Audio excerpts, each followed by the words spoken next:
case clean, I won't shroud it in no love. Getting laced at the seams, turning powder into dust. I need space for my team, it's getting crowded in the club. Now I walk with a goddess, she a full course meal while I... What's up, guys? It is Tuesday, December 6th. It's 11:15 a.m.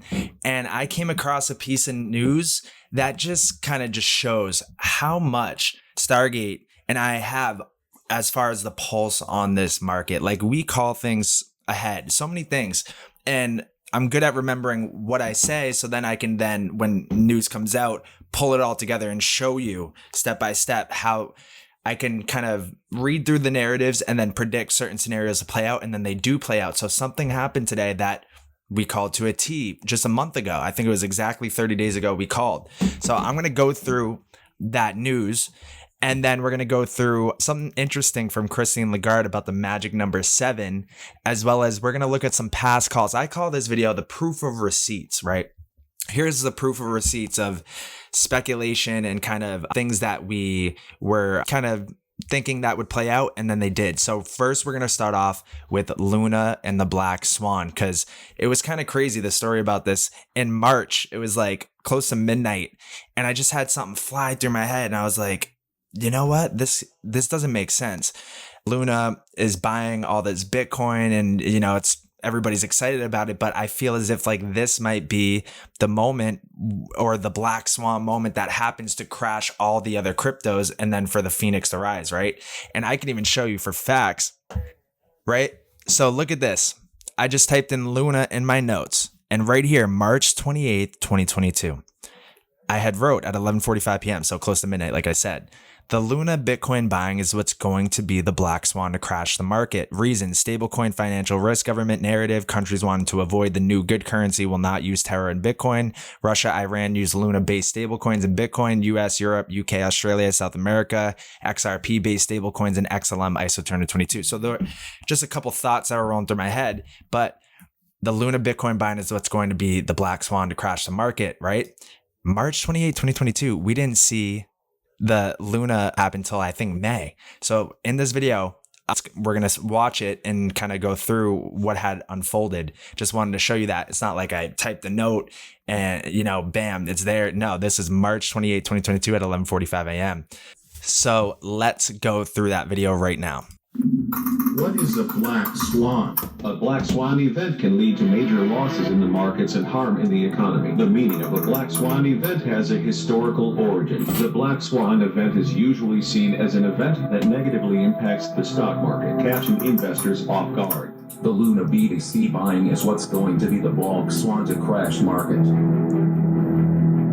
Terra Foundation adds $230 million Bitcoin to its reserves to back its stablecoin. This is my podcast today, Explore the Dangers of Tether. It's probably a good time to read the article by James Brookers. Interesting, you mentioned a bank in the Bahamas where the first CBDC, the sand dollar, started. I'm going to look into that more because I do have some suspicions as far as Tether goes, as far as Luna goes, Terra, and how potential Bitcoin crash or Black Swan event could play out. So I'll share with that in another video. We'll do a conspiracy on that one. So that was May 25th where it eventually unfolded. So when did I write that note, right? And if you like videos like that, I'd like to do more of those. So if you like those type of videos, like the kind of the thriller drama type stuff, let me know in the comments. And if you know somebody who can do those type of videos, send a referral my way. I would love to get those going more often. But yeah, March 28th. So about a month and a half later, it unfolded. So March 28th was a time where everybody was cheering. They're going to save the market. But we got to look at the opposite angle and see how the reverse could play out. And that's exactly what happened. I mean, that fall with Luna, like at the end here. So I'll share with that in another video. We'll do a short Black Swan event could play out. That is crazy. That is crazy. Unbelievable. So it's unreal that prediction played out. And then fast forward to the second Black Swan, FTX. So I had said 24 hours before in a newsletter, this could have some signs of a potential Black Swan warning. So I'm watching how this may roll out, because either one of these companies getting an SC lawsuit on them or being insolvent would not be good for this. Watching this clip. See? So there we go. 24 hours before. We only had that much time, right? 24 hours. So we were on it. We were calling for a black swan. And then that's what happened. FTX insolvent, right? Then we fast forward to this. We made a follow-up video to that. So when was this? This was November 9th, 2022, right? So November 9th, ready? Maybe Binance isn't going to pull through on the deal. And maybe that's what causes the market to turn back down again. And then one of these traditional institutions come in and they secure the deal with FTX. Could be a possibility. So right there, that's exactly what happened. Binance didn't pull through on the deal. The market crashed. And now we just got the news today that Goldman Sachs to spend tens of millions on discounted crypto investments after FTX implosion. The investment bank sees a bigger need for trustworthy and established players in the crypto market. We called it, guys. We called it. So problem, reaction, solution. And it's kind of easy to spot how it all plays out if you have a sense of the timeline. And we're close to the end of the timeline here. Goldman Sachs, one of the world's largest investment banks, is looking to spend tens of millions of dollars on crypto firms whose valuations have been hit after the implosion of FTX. So after FTX filed Chapter 11 bankruptcy, being insolvent following troubling revelations about its financial condition and relationship with trading firm Alameda Research, the FTX fiasco was the latest blow to an industry that has seen several high-profile bankruptcies in the past few months amid a depressed market. The contagion has affected such firms as crypto lender BlockFi, which also filed bankruptcy last month. We do see some really interesting opportunities priced much more sensibly. Goldman's head of digital assets guy said, Goldman sees an increased need for trustworthy players in the industry, which the bank sees as an opportunity. So there we go. And then my newsletter from 3 weeks ago. Ready? Bang. So I do have a little bit of speculation that maybe Coinbase might decide to end up buying FTX out. We'll have to see. Or maybe, there's like a traditional kind of institution that takes over. Maybe Fidelity takes over, or JP Morgan takes over, or Goldman Sachs. Maybe Binance isn't going to pull through on the deal. And maybe that's what causes the market to turn back down again. And then one of these traditional institutions come in and they secure the deal with FTX. Could be a possibility. Then guys, come on. We're so on top of it. It's crazy. That was November 9th. Same video that I had showed you right here. It's just like, once you can start to see through the BS, you can really start to see how they're going to piece this all together. And this is exactly what played out. So now we're making some more speculative calls today in this video. And let's start off with this. Europe has been preparing a global gold standard since the 1970s. That is why in our course videos, right? It's because we have a ton of course videos on our programs. If you have a membership, you can sign up and get all the course videos. But we did do a free crypto masterclass accelerator for the people who just want to, a little taste of to what's to come. And you can go to stargate-ventures.com. The link will be in the bio and claim your free masterclass accelerator, because starting January 1st, we're going to end the free accelerator. And then you'll have to pay for a subscription to get the educational course that we provide in here. So go to stargate-ventures.com. Don't waste this opportunity of being able to get this free masterclass accelerator. You just click that button, a little bit of info, get access, and you get immediate access. In it, this is what we go over. Mission 1, we go over our current system, the biggest scam of history of mankind, our current system, why it sucks, the history of money, understanding inflation, Bretton Woods system, the gold standard, the Bancor. If you don't know about the Bancor, you got to look into that. The IMF and the SDR, the petrodollar and world reserve currencies. So we lay it out kind of in a step-by-step order of why these things are important, because our current system sucks, right? And this is what we cover here. Then we look at the history of money and why this inflation dilemma that we're in right now is causing a new Bretton Woods system to happen with a new gold standard, and the Bancor as well too. The IMF and the SDR's role in that, the petrodollar as well as world reserve currencies, they all go in hand because of this global gold standard currency reset that's about to unfold here. And you can see now that it's very likely to very soon be happening. This was back in October 17, 2022. So we're going to read through this. If you haven't already, get that accelerator. Trust me, guys. Trust me. It's only 13 videos, but it'll give you all the keys. And then we go through, and then I'll show you a little bit of speculation as far as 2023 goes. So let us go through this article now. During a global gold standard since the 1970s. It stretches back that deep, guys. This has been planned for a while.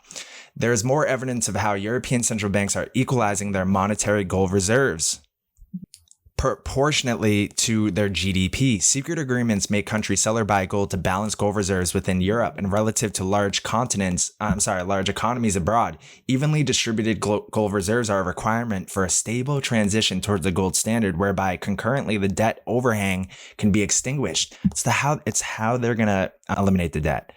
Europe, that's the only way. Europe has been preparing for this reset. Recap of part 1. After Nixon unilaterally suspended the last vestige of the gold standard in 1971, Europe was not amused. Led by France, which wanted to return to a gold standard, the Europeans began countering dollar dominance and slowly preparing a new arrangement.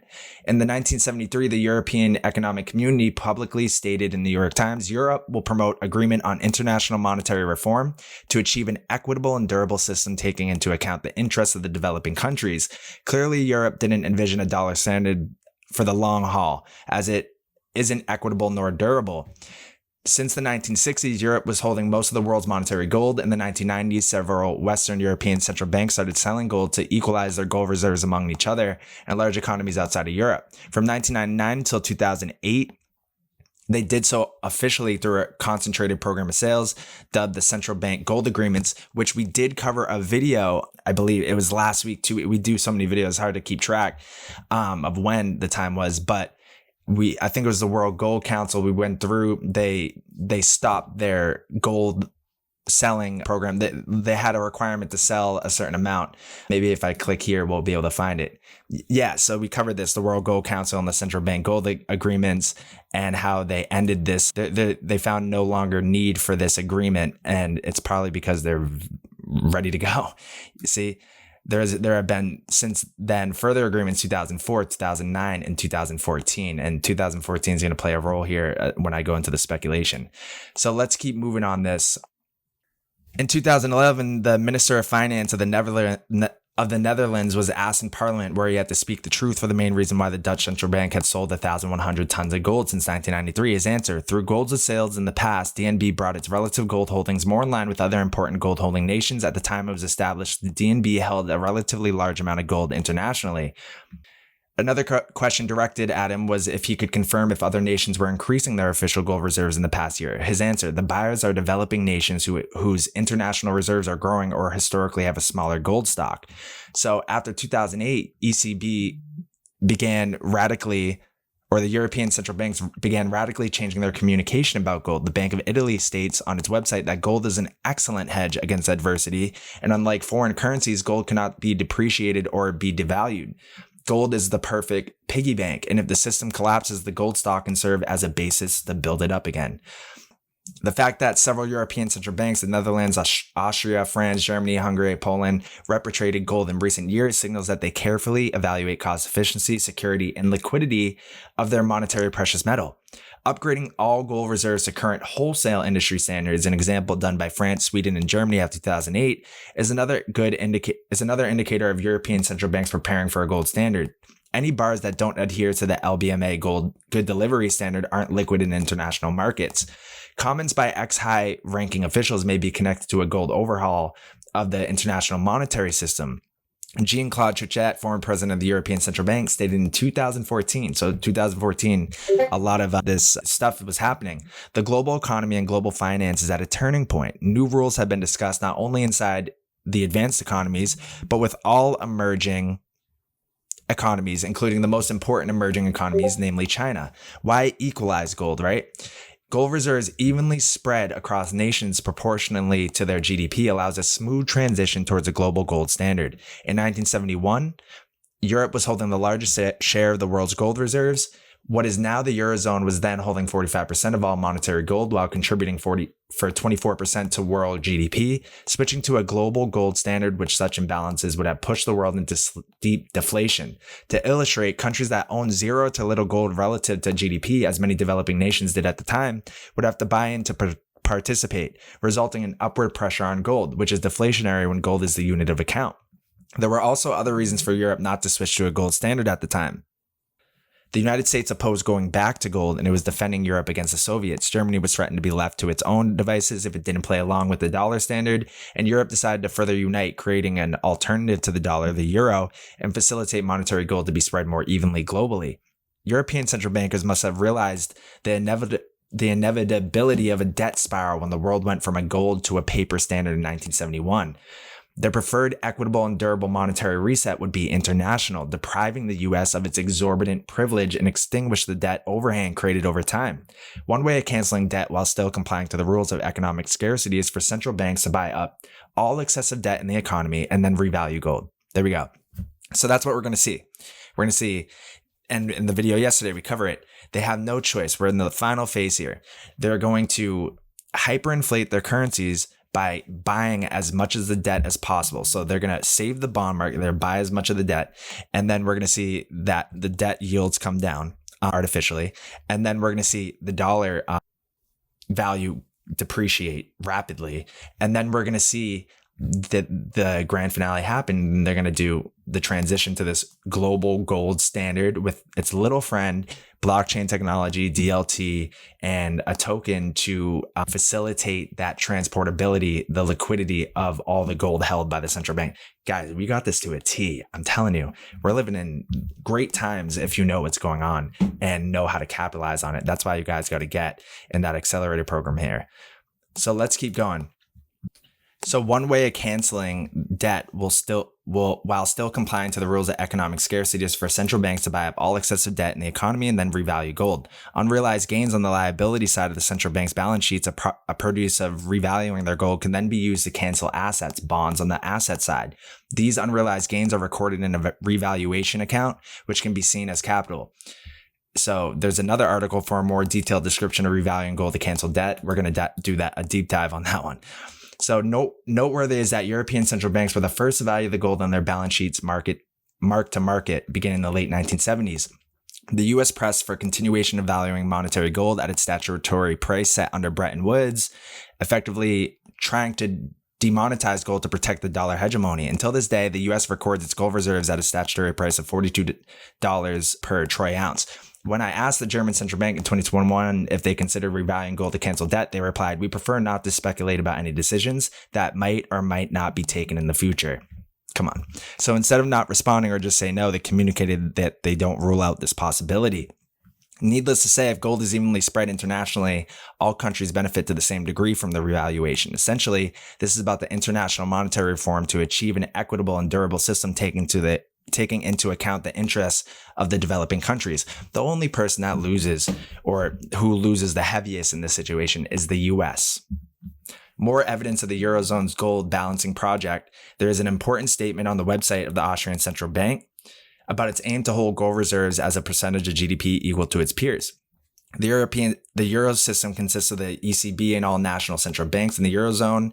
Okay, so we can keep going. So then it goes into a lot of just data about the gold reserves of countries right now. So let's just go into the conclusion. It seems all countries in the EU have secretly agreed to the gold strategy I have outlined above. If my analysis is correct and the trend of equalizing reserves continues, we can expect some countries in the EU to buy gold, other foreign exchange, and still others sell foreign exchange. Countries outside the EU will continue buying gold as well to come on par, except of course the United States, the biggest loser of this all. The reset described above will happen when all large economies are in an insurmountable crisis. Problem, reaction, solution. Revaluing gold to cancel government debt is not something they want to do more often, so it comes down to one window of opportunity. If one country goes at it alone prematurely, it may spoil the whole opportunity of a smooth transition to a gold standard. So we have this Moscow world standard going on. We got the LBMA. So we can see that we're in the end phase here. I don't think European politicians and central banks in the 1970s had a long-term gold strategy that was written in stone. Things developed along the way. Views and decisions were probably shaped by the central banks at meetings and European clubs of the Bank for International Settlements.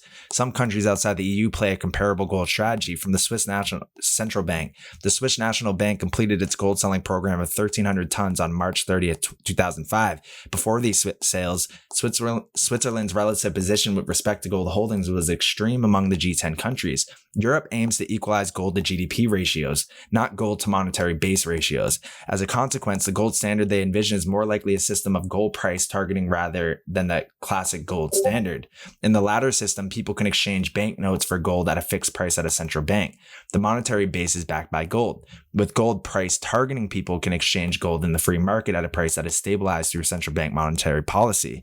The gold is evenly distributed in the Eurozone, but the debt that needs to be canceled is not. For example, Italy has a public debt to GDP ratio of 150%, while in Germany it's 70%.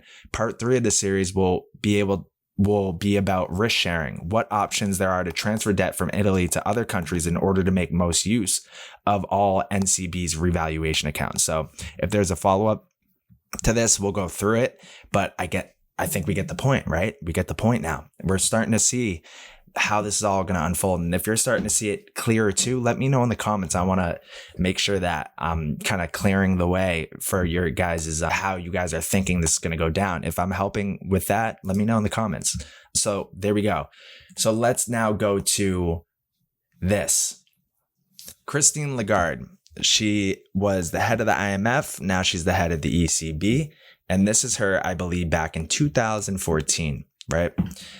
And she talks about numerology and the use of the magic number 7 on forecasting world markets for 2014-2015 without giving away too many secrets of the magic word cipher.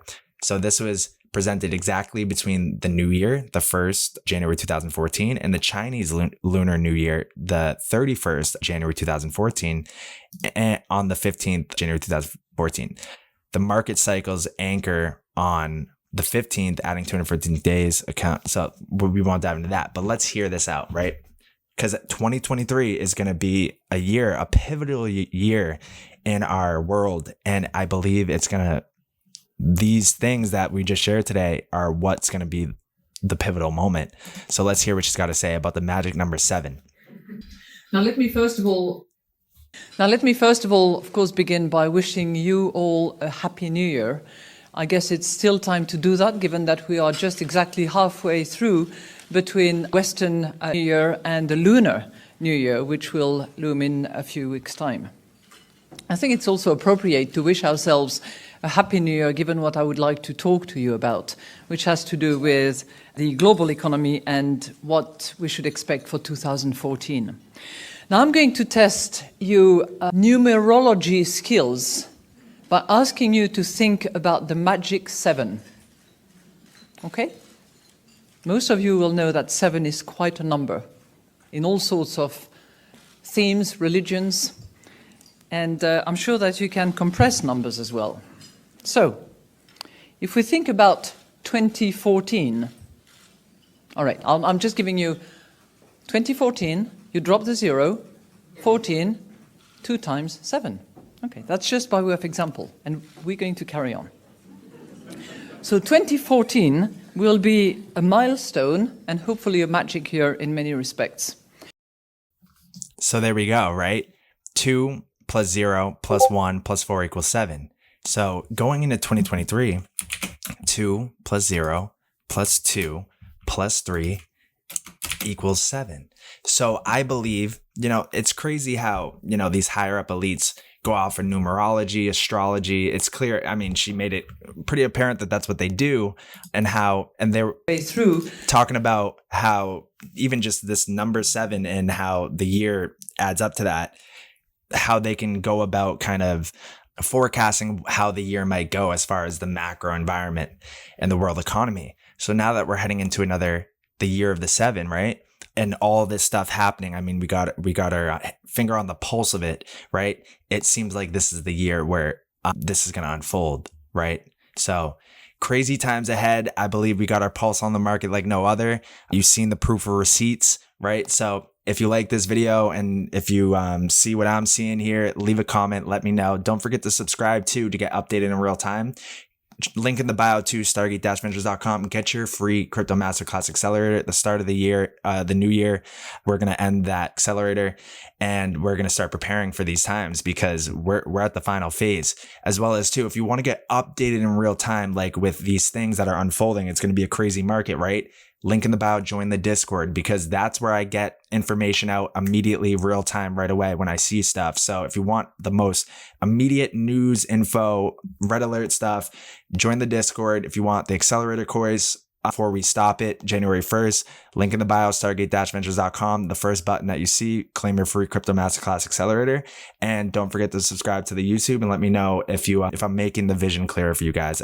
You guys drive me, you guys keep me going. So I would love to hear your guys' thoughts. So that's it for this newsletter today. I'm going to be doing probably a follow-up newsletter about other news that has unfolded over the past couple days and get to that Flare deep dive today as well too. So I'll see you in those videos.